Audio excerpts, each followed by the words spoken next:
Hola, ¿qué tal? Soy Fernanda Melchor, soy escritora, periodista y pues esta tarde les vengo a presentar mis dos últimos libros. Mis dos únicos libros se llaman Aquí no es Miami y Falsa Liebre, que es una novela. El primero es un libro de crónicas, la segunda es una novela y bueno, vamos a platicar un poquito de qué tratan.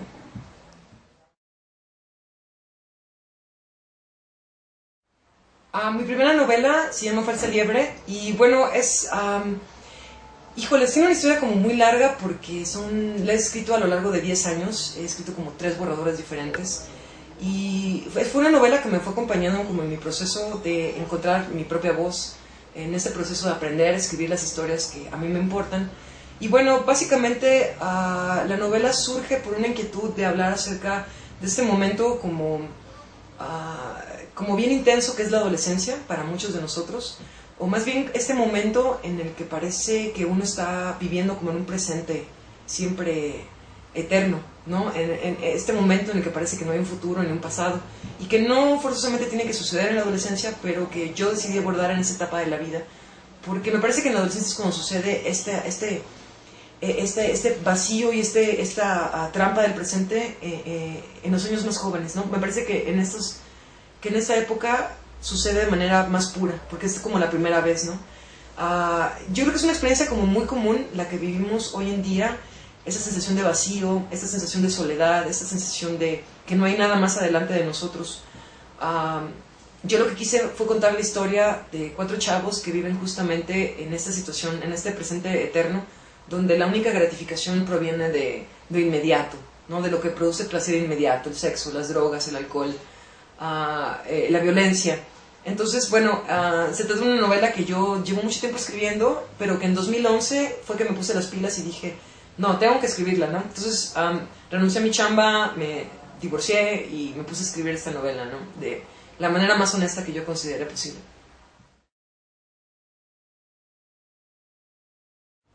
Yo creo que el principal reto que enfrenté para escribir esta novela fue yo misma. Así, este es un poco luchar también contra escribir una novela, digo, lo que he aprendido, sin sonar así como demasiado pedante, creo que escribir una novela es como entender la forma en la que una historia quiere ser contada, ¿no? La propia historia.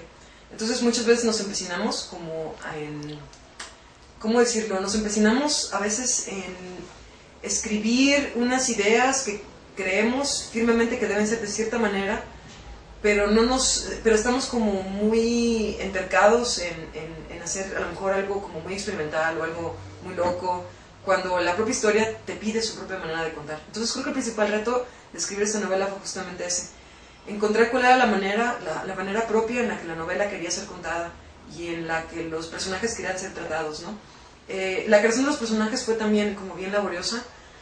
Yo me basé mucho, por ejemplo, en oposiciones, ¿no? Tengo 4 personajes jóvenes y son como 2 parejas, ¿no? Por un lado, un par de amigos, ¿no? De estas relaciones que tienes en la adolescencia, que son a lo mejor, tu mejor amigo es alguien súper diferente a ti, pero sin embargo tienes toda una vida, ¿no? Compartiendo con él las aventuras, entonces eso es lo que los une.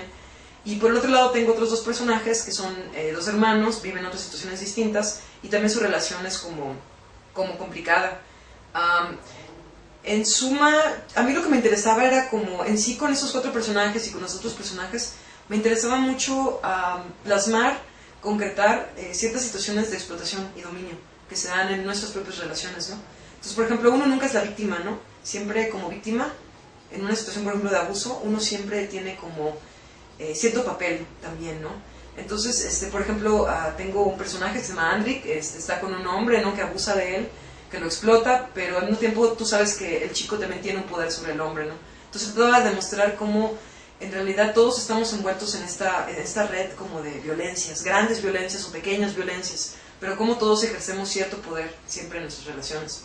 Entonces quería como demostrar eso, quería demostrar el tema de la adolescencia, este vacío, también un poco cómo es la vida en un puerto, ¿no? La novela transcurre en Veracruz, aunque yo nunca digo que es Veracruz, es como mi Veracruz personal, pero en realidad se parece a cualquier puerto también, ¿no? Ahorita acabo de estar, por ejemplo, en Acapulco, y en Acapulco es muy parecido a Veracruz, ¿no? La gente, el clima, la fauna, la flora, ese ambiente que se vive, esa picardía en el lenguaje. Entonces también quería como demostrar eso en la novela. Pero básicamente creo que estas fueron las mayores dificultades. la misma construcción de la forma y el desarrollo de las personas, ¿no? que actúan en ella.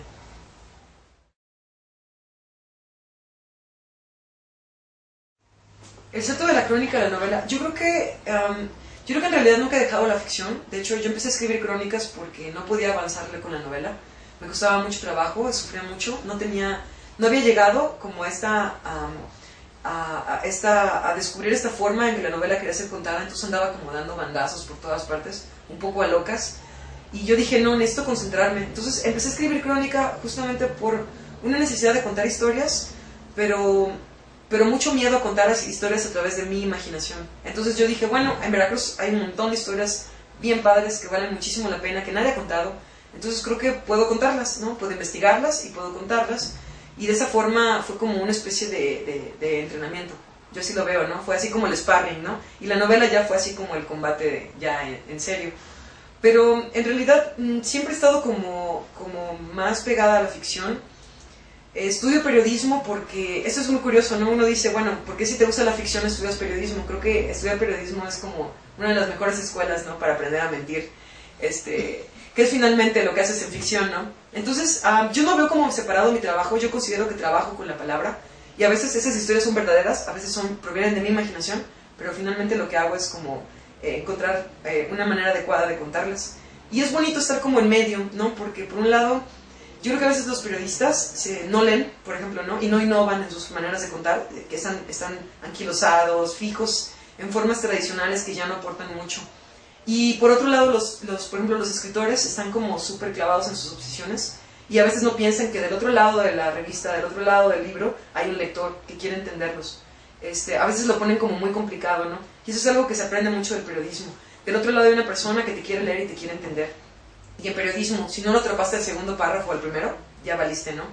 Entonces creo que es como chido estar como en la tablita, ¿no? Entre las dos profesiones.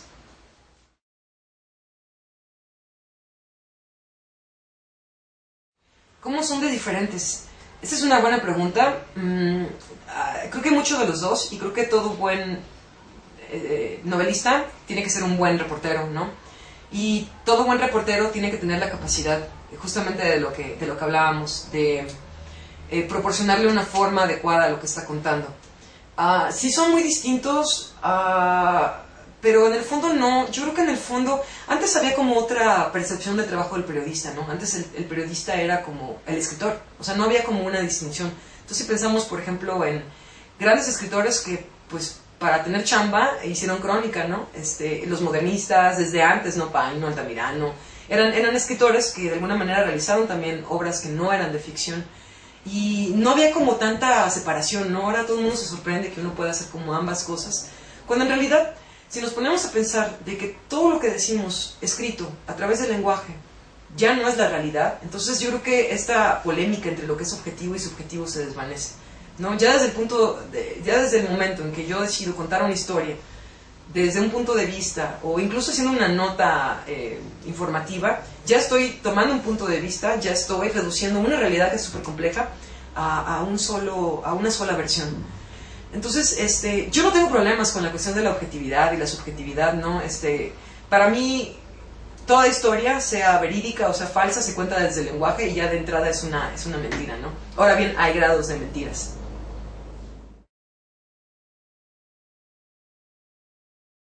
Siempre leí desde muy chica, ¿no? Y leía muchas cosas como a Stephen King y Anne Rice, y, o sea, cosas que no son propiamente literatura, ¿no? No son consideradas como la gran literatura.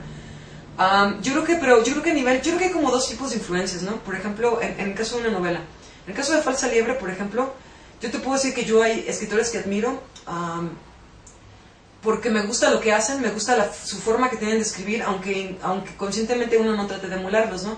Siempre digo, por ejemplo, Cormac McCarthy es para mí un gran escritor.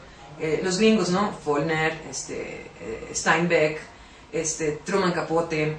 Pero bueno, también hay como otro tipo de influencia y tiene que ver con lo temático. Entonces, para escribir esta novela, por ejemplo, yo creo que me influyó muchísimo a estas novelas de Dennis Cooper, que tiene toda esta temática de chavitos prostitutos y relaciones obsesivas con ellos, ¿no? También, por ejemplo, a J.T. Leroy, que ahorita olvidé el nombre porque fue un escritor que durante mucho tiempo se pensó que era biográfico y ahora resultó que era una chava, que escribía estas novelas acerca de un chavito también que vivió todos estos casos de prostitución.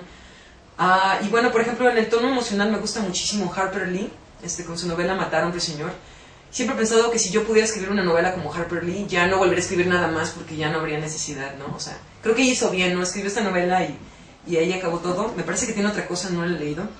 Pero creo que sería, sobre todo la literatura americana, por ejemplo, una de las